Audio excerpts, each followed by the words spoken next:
ఇలా మీరు స్టిచ్ చేసేసారు కదా నేను already? చేసేసాను. ఓకే, చిన్న హ్యాంగింగ్స్, కింద కూడా హ్యాంగింగ్స్, పర్స్, దీనికి హ్యాండిల్స్, అలాగే సో జిప్, మామూలుగా జిప్ వేసేటప్పుడు జనరల్ గా జిప్ వేసేస్తారండి, కానీ ఆ జిప్ కి కూడా కొంచెం అందంగా కనిపించడానికి ఇంకా.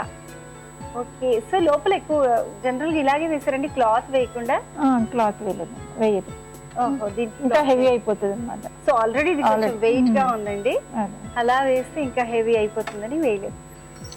సో ఇదంతా సేమ్ ఒకటే ఒకటే అల్లిక. పూసలు పెద్ద సైజు చిన్న సైజు దొరుకుతాయి, అదే ఫస్ట్ 4 పెట్టడం, ఆ తర్వాత కంటిన్యూ చేయడం అలాగా ఉంటుందండి. అవునమ్మా, ఇదే ఫస్ట్ 4, తర్వాత 3 అట్లా పెట్టుకుంటూ పోవాలి.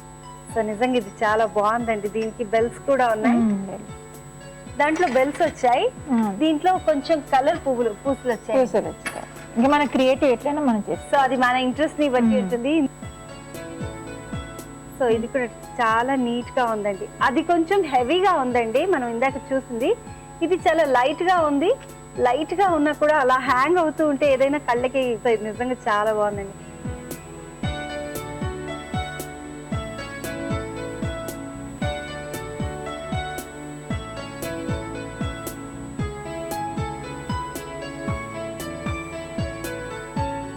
ఓకే సకులు, చూసారు కదా గోల్డెన్ బీట్స్ తో రకరకాల ఐటమ్స్ ని ఎలా తయారు చేసుకోవచ్చు.